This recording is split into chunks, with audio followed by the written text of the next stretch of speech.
ॐ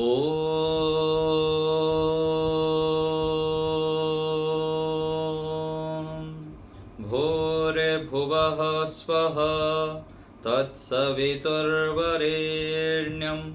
भर्गो देवस्य धीमहि धियो यो नः प्रचोदयात्।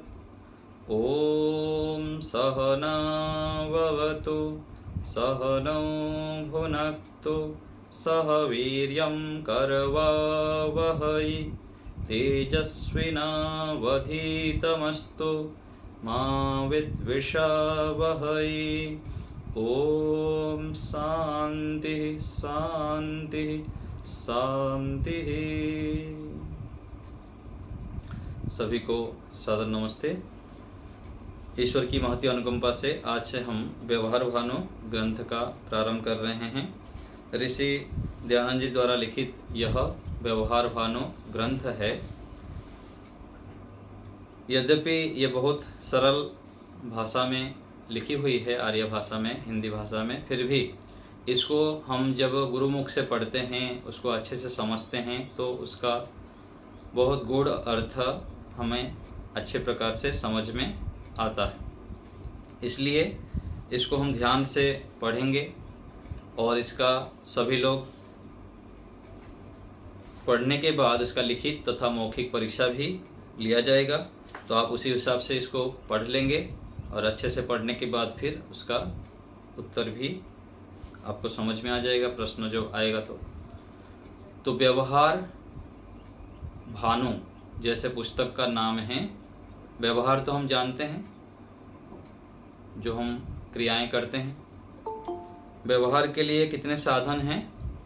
मन, वाणी और शरीर, 3 साधनों से हम व्यवहार करते हैं।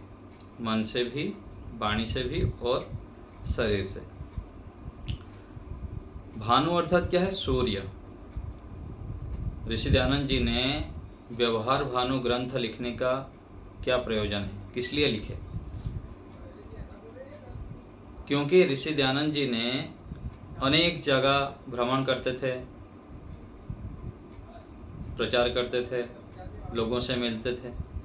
तो अन्य जगहों में जब जाते थे तो देखते होंगे वो कि बहुत लोग त्रुटियां करते हैं व्यवहार में। कैसे खाना, कैसे बैठना, कैसे उठना, कैसे विचारना। तो बड़े बड़े पढ़े लिखे लोग भी त्रुटियां करते हैं, अनपढ़ व्यक्ति भी, उनको तो पता ही नहीं। तो इन सब बातों को ऋषि जब देखते रहे तो उनके मन में ये आया होगा कि ऐसे एक छोटी सी पुस्तक बनाई जाए जिससे कि छोटे से लेकर बड़े तक सभी को लाभ हो और व्यक्ति व्यवहार कुशल बन पाएँ।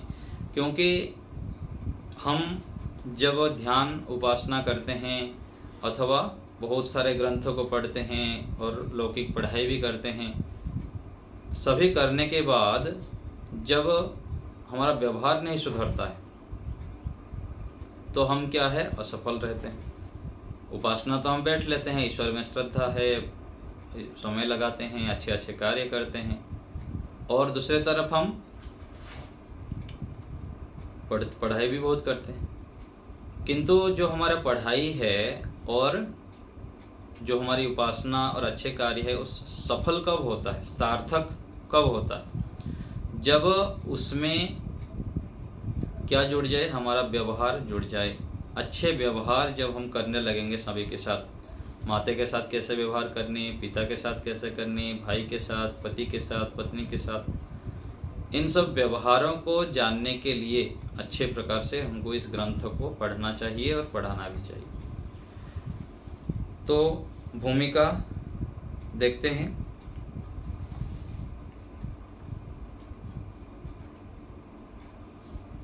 मैंने परीक्षा करके निश्चय किया है कि, ऋषि दयानंद जी लिखते हैं कि मैंने परीक्षा करके निश्चय किया है कि जो धर्मयुक्त व्यवहार में ठीक ठीक बरतता है उसको सर्वत्र सुख लाभ, और जो विपरीत वर्तता है वह सदा दुखी होकर अपनी हानि कर लेता है।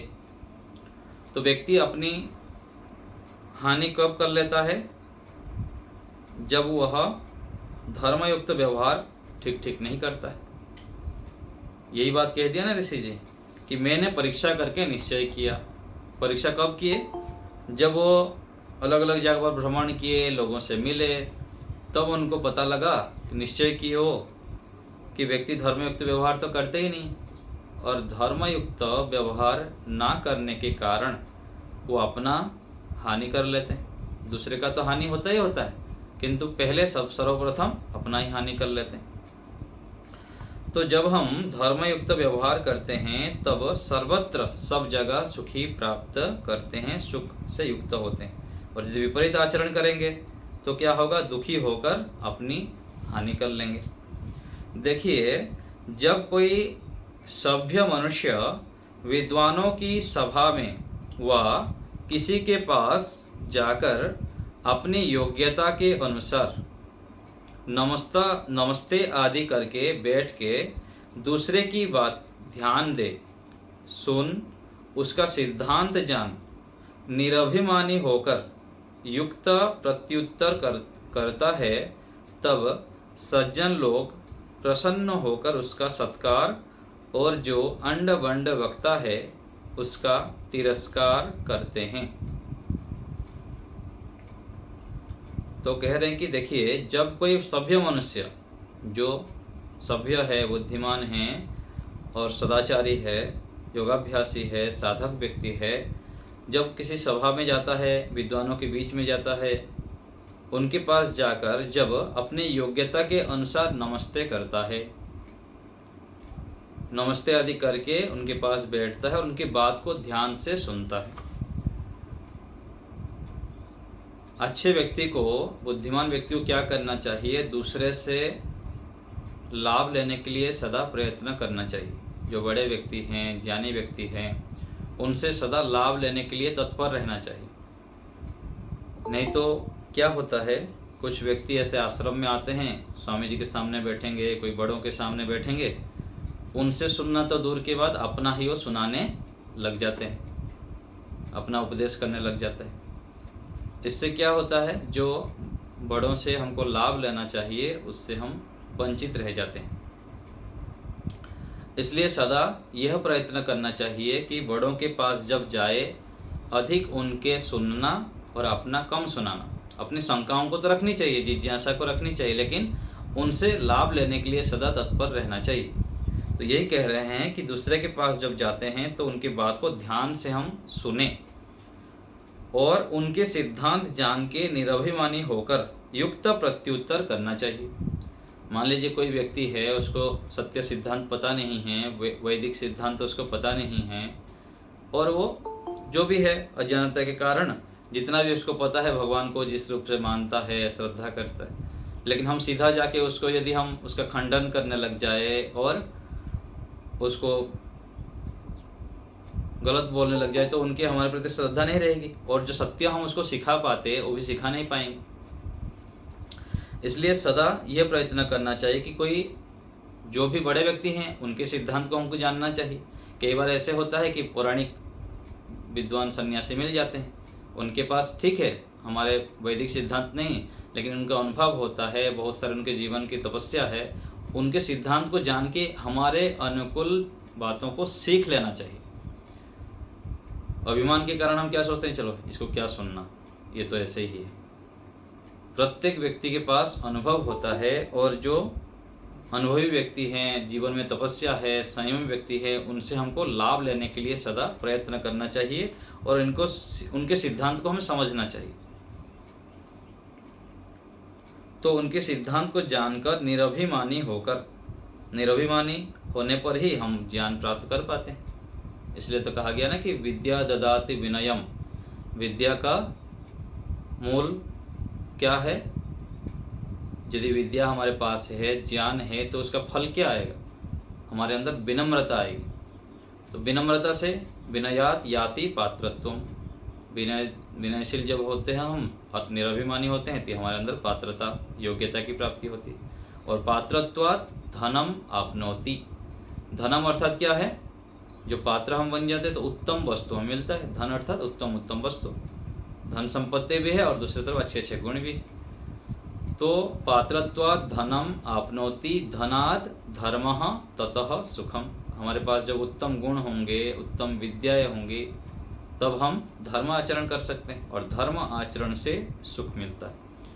तो कह रहे हैं दूसरे से यदि हमको लाभ लेने हैं, उनके गुणों को उनके गुणों से हमको लाभ लेनी, तो हमें निरभिमानी होकर युक्त प्रत्युत्तर करना, जो जितनी आवश्यक है उतना ही प्रत्युत्तर करना। कई बार हमको कम ज्ञान रहता है, सामने वाला व्यक्ति अच्छे समझाए फिर भी हम समझ नहीं पाते, इसलिए योगाभ्यासी के लिए नियम बताया गया है। प्रारंभिक योगाभ्यासी के लिए नियम कि बड़े कोई सन्यासी हैं, गुरुजन हैं, तो उनके पास जाके विनम्र भाव से अपने शंकाओं को रखना। यदि उनके जब उत्तर आता है हमारे पास, यदि हमको समझ में नहीं आता है, तो वहाँ पर धैर्य रखना, फिर उसको जाके विचार करनी। तुरंत उनको नहीं बताना है कि आप जो बोल रहे हो तो गलत है। ऐसे ही सभी जगह पर बच्चों के लिए भी माता पिता के सामने ऐसे व्यवहार करेंगे, और सभी बड़ों के सामने जो छोटे हैं, यदि बड़े कोई बात बताते हैं उस समय हमको समझ में नहीं आता है, तो वहाँ धैर्य रखना चाहिए, बाद में समझ में आ जाएगा। अथवा यदि वो गलत है तो प्रेम पूर्वक बाद में बताएंगे जाके, तो उसका समाधान हो जाता है। तब सज्जन लोग प्रसन्न होकर उसका सत्कार करते हैं। जो उचित मात्रा में प्रत्युत्तर आदि करता है, विनम्र भाव से सीखने के लिए तैयार रहते हैं, तो सज्जन लोग, जो ज्ञानी लोग हैं, उनका सत्कार करते हैं, वो सीख लेते हैं बहुत सारे बातें, नहीं तो सीख नहीं पाते हैं। और जो अंड वंड बकता है उसका तिरस्कार करते हैं। तो जो बड़े हैं, जिनसे हमको लाभ लेना है, यदि उनके सामने हम गलत व्यवहार कर लेंगे, कुछ उल्टे पुल्टे बोल देते हैं शब्द, तो उनसे जो लाभ लेना था हमको वो ले नहीं पाएंगे, फिर तिरस्कार के पात्र बन जाएंगे। जब मनुष्य धार्मिक होता है तब उसका विश्वास और मान्य शत्रु भी करते हैं, और जब अधर्मी होता है तब उसका विश्वास और मान्य मित्र भी नहीं करते हैं। तो हमें सदा धार्मिक होना है। धार्मिक अर्थात धर्म आचरण करना। तो जब हम धार्मिक होंगे तब हमारा विश्वास हमारे परिवार के लोग भी करेंगे और समाज में भी करेंगे।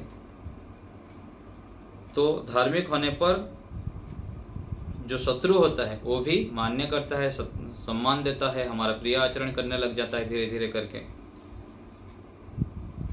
कई बार हम सोचते हैं कि कोई व्यक्ति हमारे साथ जब गलत आचरण करता है, हमारे प्रतिकूल व्यवहार करता है, तो उसको ही दोष देते रहते हैं हम। अपना दोष हम देखते नहीं हैं। हमारे योग्यता के कमी के कारण सामने वाले व्यक्ति हमारे साथ उचित व्यवहार नहीं करते हैं, यह हमें स्वीकार करनी है।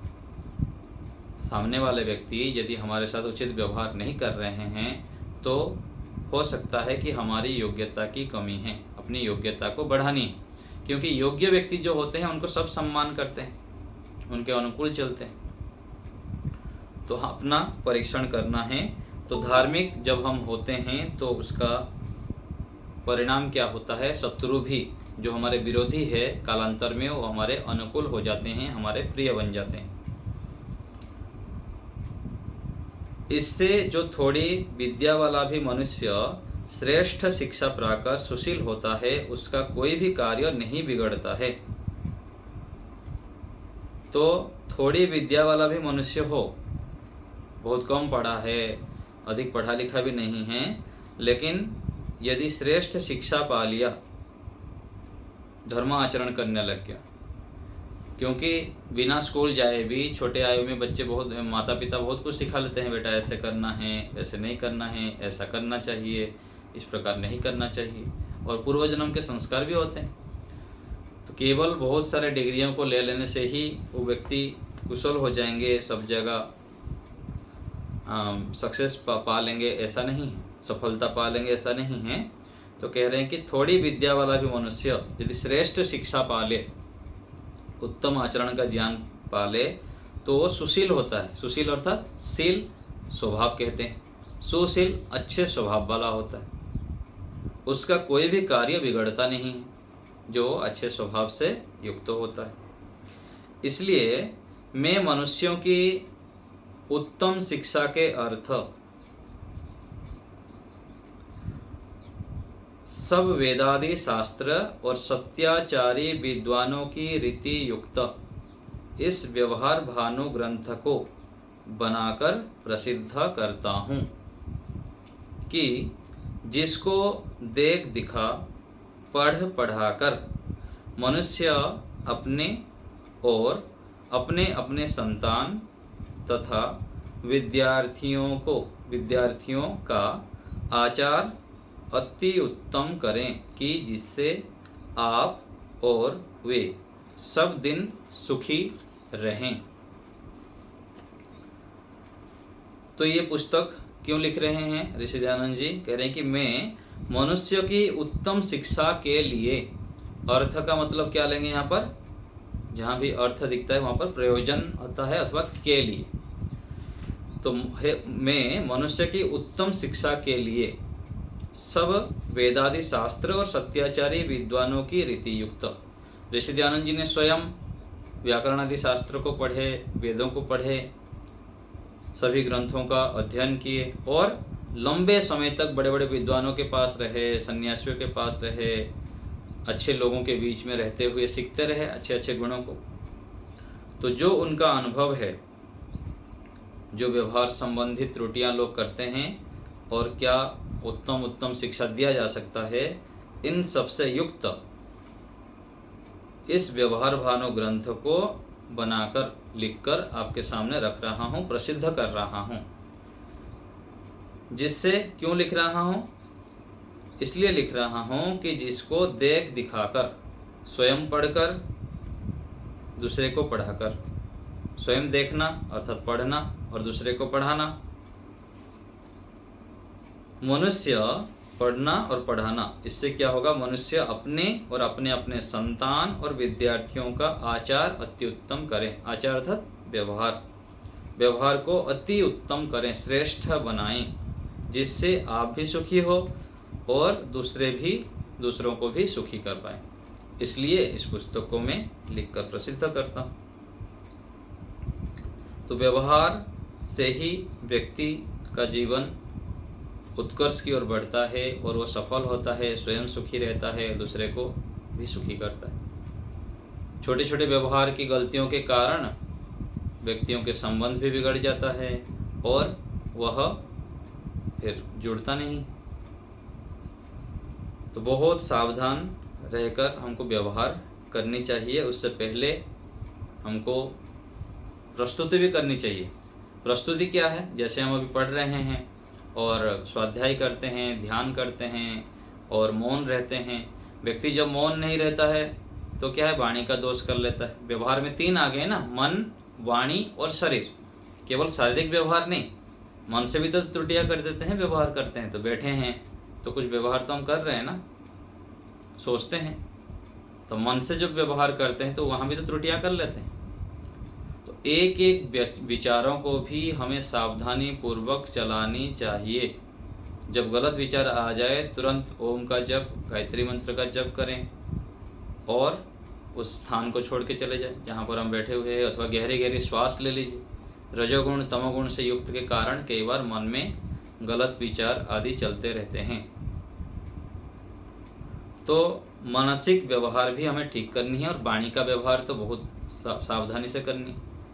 व्यक्ति जब मौन नहीं रहता है तो वो मौन नहीं रहता है अथवा कम नहीं बोलता है तो उलट पुलट बोलता रहता है, अनावश्यक बोल के वाणी से लोगों को कष्ट देता है, झूठ बोलता है और जो आवश्यक नहीं है उतना ही वो भी बोलता रहता है। तो मन से, वाणी से और शरीर से, तीनों व्यवहारों को हमें ठीक करनी है।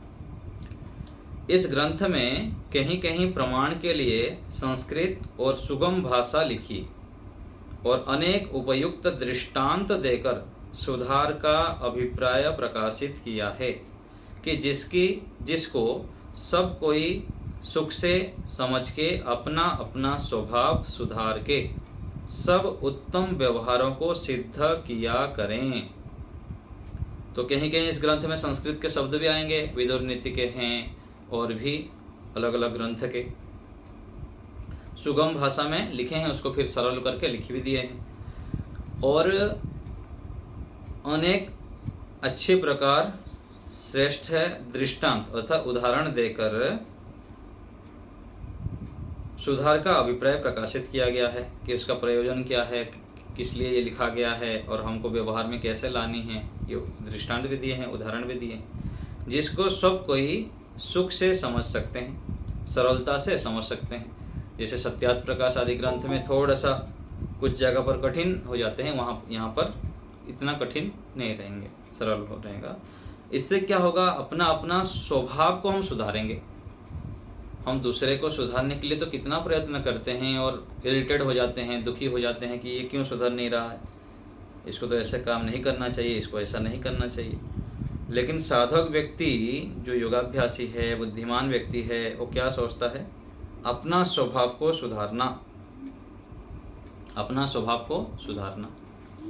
अपना स्वभाव क्या है, जैसे कक्षा का समय हो गया, समय पर उपस्थित हो जाना। कोई लेट में आने का स्वभाव है तो लेट में आएंगे। और मान लीजिए हम प्रयास कर लिए कि हम समय पर बैठने की स्वभाव करना है, रोज आना है। स्वभाव अर्थात क्या है, जो स्थिर हो जाता है। एक तो स्वभाव होता है नित्य, एक स्वभाव है कि नित्य, जैसे आत्मा का स्वभाव है सुख ही चाहता है, दुख नहीं चाहता है।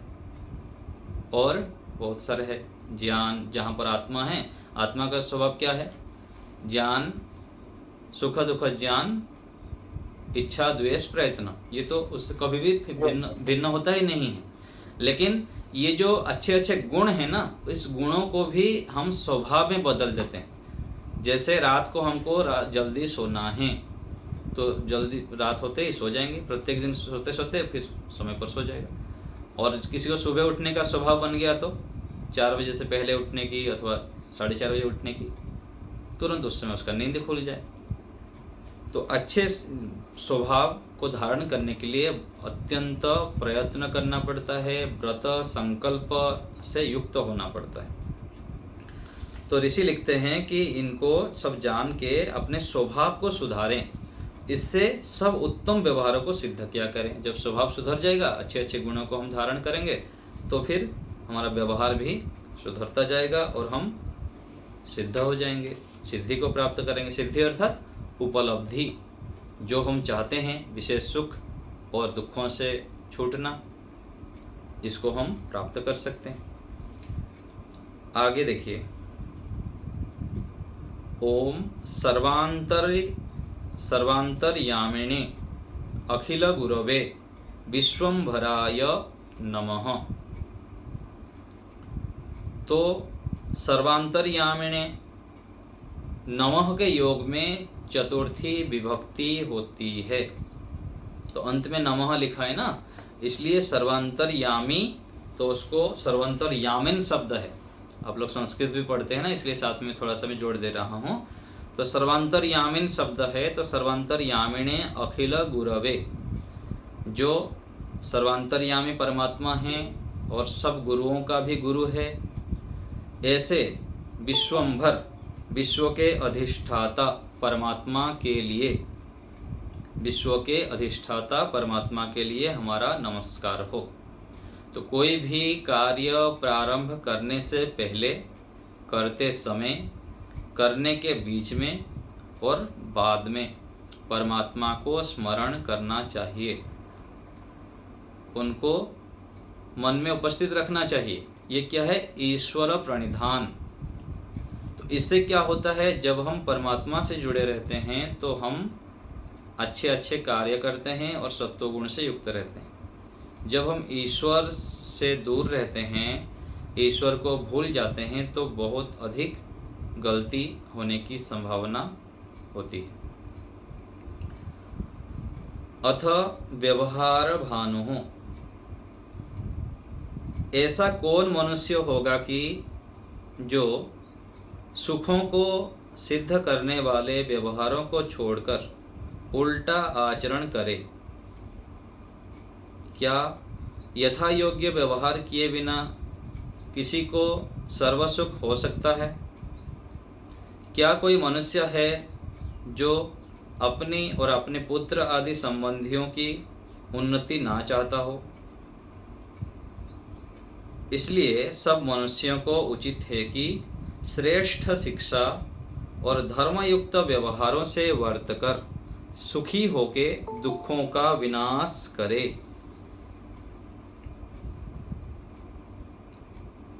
तो कह रहे हैं ऐसा कोई मनुष्य होगा कि जो सुखों को सिद्ध करने वाले व्यवहारों को छोड़कर उल्टा आचरण करे।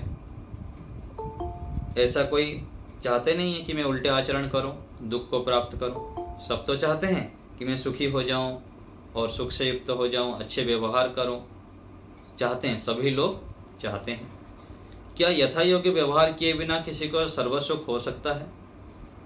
यदि यथा योग्य जिसके साथ जैसे व्यवहार करना चाहिए, यदि ऐसे नहीं करेंगे तो क्या हम सुखी हो सकते हैं? क्या कोई मनुष्य है जो अपनी और अपने पुत्र आदि संबंधियों की उन्नति ना चाहता हो? ऐसे कोई मनुष्य है क्या? सभी लोग होते हैं, सभी लोग चाहते हैं। इसलिए जब ये चाहिए तो क्या करना चाहिए हमको कि सब मनुष्यों को उचित है कि श्रेष्ठ शिक्षा धर्मयुक्त व्यवहारों से वर्तकर। तो ये सब कब मिलेगा? तो इसको फिर खोल दिए कि सब मनुष्य को उचित है कि सबको क्या करना चाहिए कि श्रेष्ठ शिक्षा से युक्त होना है और धर्मयुक्त व्यवहारों से युक्त होना है।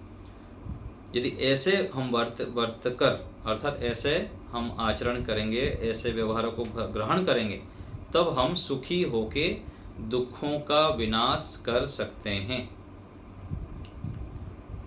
फिर क्या कोई मनुष्य अच्छी शिक्षा से धर्म, अर्थ, काम और मोक्ष फलों को सिद्ध नहीं कर सकता और इसके बिना पशु के समान होकर दुखी नहीं रहता है क्या? क्या कोई मनुष्य अच्छी शिक्षा से धर्म, अर्थ, काम और मोक्ष के फलों को सिद्ध नहीं कर सकता है? अर्थात कोई यदि अच्छी शिक्षा प्राप्त करता है, अच्छे व्यवहार करता है, तो वह धर्म, अर्थ, काम और मोक्ष को सिद्ध कर सकता है, इसके बिना नहीं कर सकता है। ये समझना चाहिए।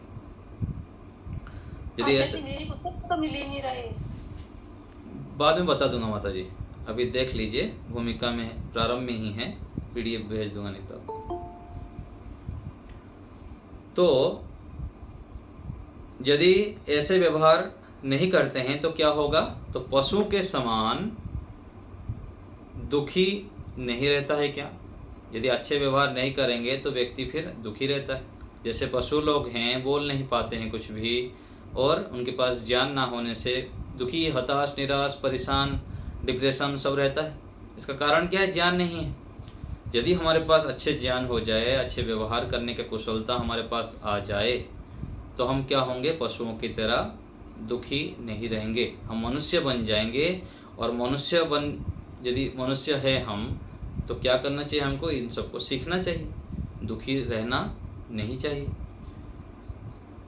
और उसके उपाय करनी चाहिए। यदि हम दुखी हैं तो हमारे पास ज्ञान की कमी है, अच्छी शिक्षा की कमी है, अच्छे व्यवहारों की कमी है, उसको सीखना।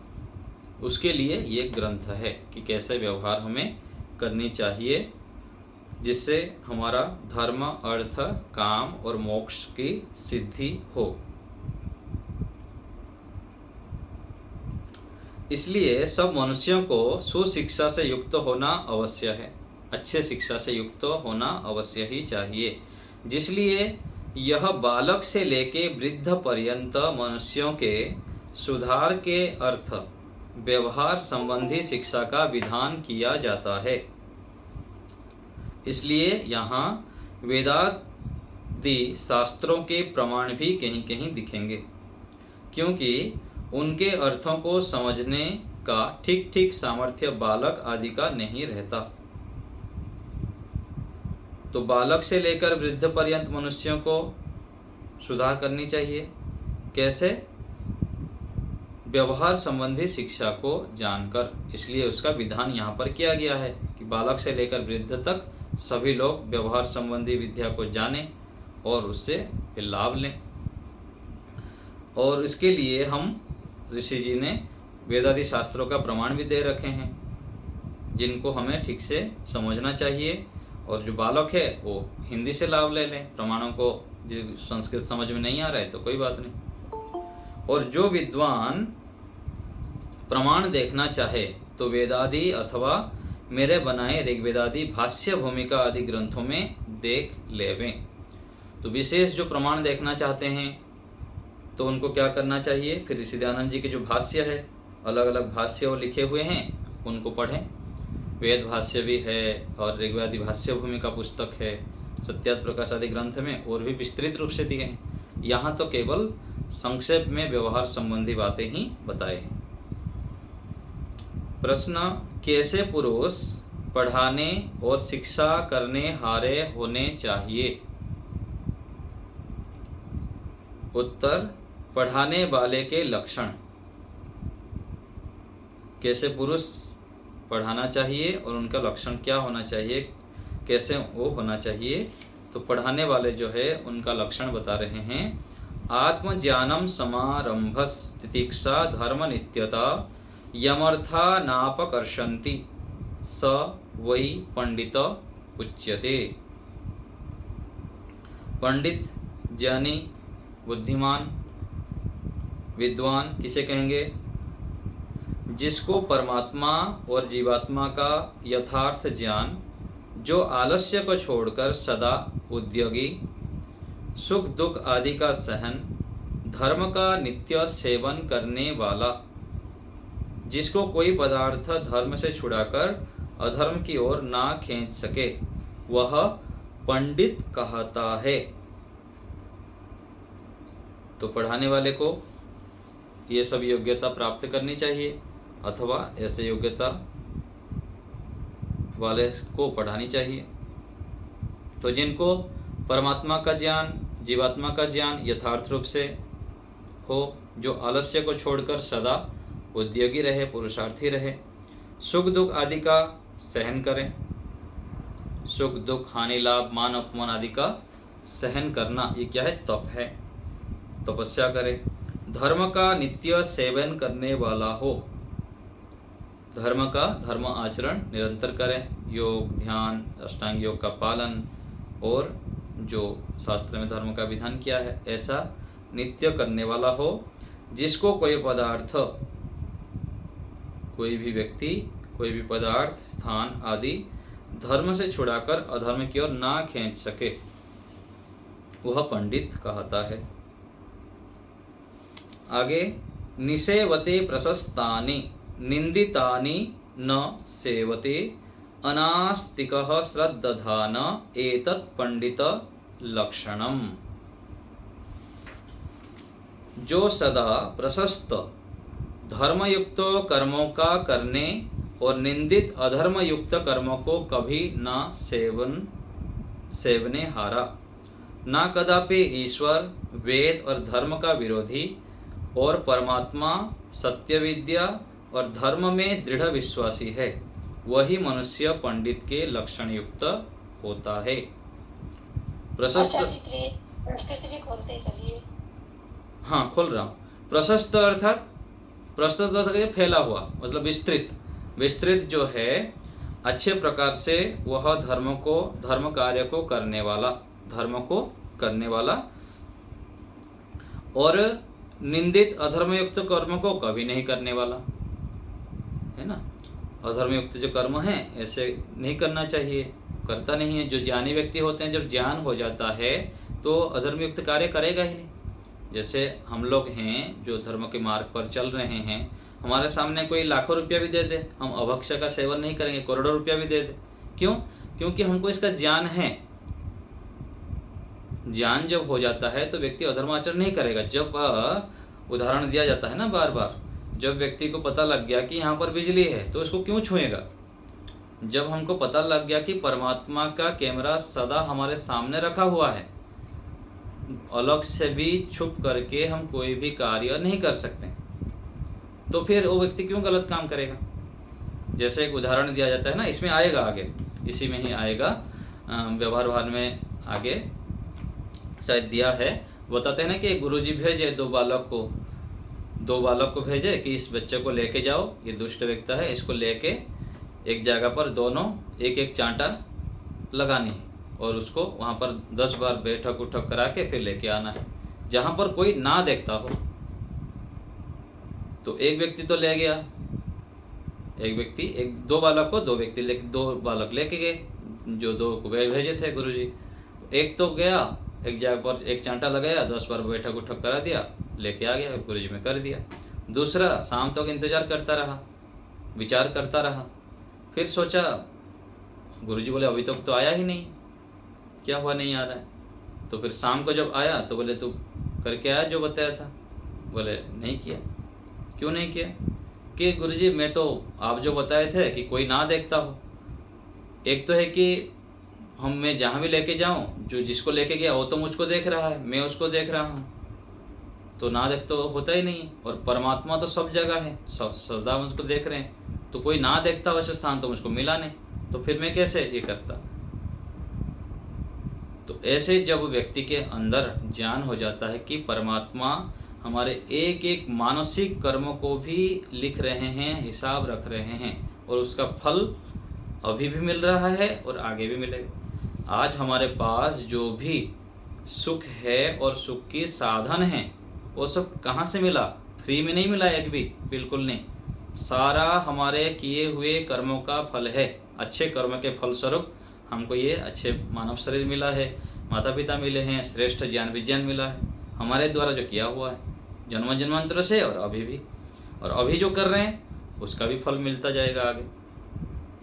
तो ऐसे जब व्यक्ति निश्चय कर लेता है, जो पंडित ज्ञानी व्यक्ति होते हैं, वह अधर्म युक्त कार्य नहीं करते हैं और सदा विस्तृत धर्मयुक्त कार्य को करते हैं, पुरुषार्थी रहते हैं, और ना कदापि ईश्वर, वेद और धर्म का विरोधी होते हैं, और परमात्मा के भी विरोधी नहीं होंगे, उनसे गलत विरुद्ध आचरण नहीं करेंगे। वो सदा सावधान रहता है जो ज्ञान से युक्त हो जाता है। सत्य विद्या और धर्म में दृढ़ विश्वासी है। जो सत्य विद्या, जो ईश्वर से संबंधित, आत्मा से संबंधित, प्रकृति से संबंधित, संसार से संबंधित, मैं आत्मा हूँ, ये सभी जितने भी परिवार के लोग हैं सब आत्माएं हैं, और हम एक दूसरे के सहयोग से आगे बढ़ने के लिए, लक्ष्य की ओर बढ़ने के लिए यहाँ मिले हुए हैं। ऐसे जिसको ज्ञान हो जाता है, दृढ़ विश्वास हो जाता है, वह क्या है? पंडित से युक्त है, पंडित लक्षणों से युक्त है, और पंडित ज्ञानी, विद्वान, बुद्धिमान उसे कहेंगे। तो हमें भी ऐसे बनना है, परमात्मा को सदा अपने साथ अनुभव करना है, केवल क्लास में बैठ के नहीं। जैसे कहा गया ना कि धर्माख्याने श्मशाने च रोगिणाम या मतिर्भवेत् सा सर्वदैव तिष्ठेत् चेत् को न मुच्यते बंधनात्। जैसे धर्म के आख्यान में, जैसे हम प्रवचन सुन रहे हैं, कहीं धर्म चर्चा चल रही है, उस समय जैसे हमारे ज्ञान का स्तर है, बुद्धि का स्तर है, हम परमात्मा को याद रखते हैं, कोई गलत काम नहीं करते हैं, ईश्वर से संबंध जोड़ के रखते हैं और शांत रहते हैं, और अच्छे अच्छे कार्य करना चाहिए हमको लगता है। और भयंकर रोगी की अवस्था में, किसी को पैरालिसिस हो गया, 104 डिग्री का बुखार हो गया, रोगी की स्थिति में ऐसे ही लगता है कि गलत काम नहीं करना चाहिए। और स्मशान घाट में, धर्माख्याने रोगी अवस्था में और स्मशान घाट में जिस प्रकार से मति होती है, उस प्रकार से यदि सर्वदैव तिष्ठेत्, सदा यदि रह जाए किसी व्यक्ति के, किसी आत्मा के, किसी मनुष्य के मन में, तो कौन बंधन से ना छूटे, सब छूट जाए। तो इसको हमें बनाना है कि परमात्मा की प्राप्ति ही जीवन का लक्ष्य है, और इसी से ही हमारा सार्थक जीवन होता है। ऐसे विचार करके हमें अपने व्यवहार को बदलना चाहिए, धारण करना चाहिए, पहले मन से, फिर वाणी से, फिर शरीर से व्यवहार को शुद्ध करना है। इससे हमारा जीवन सुखयुक्त होता है। इस हमारा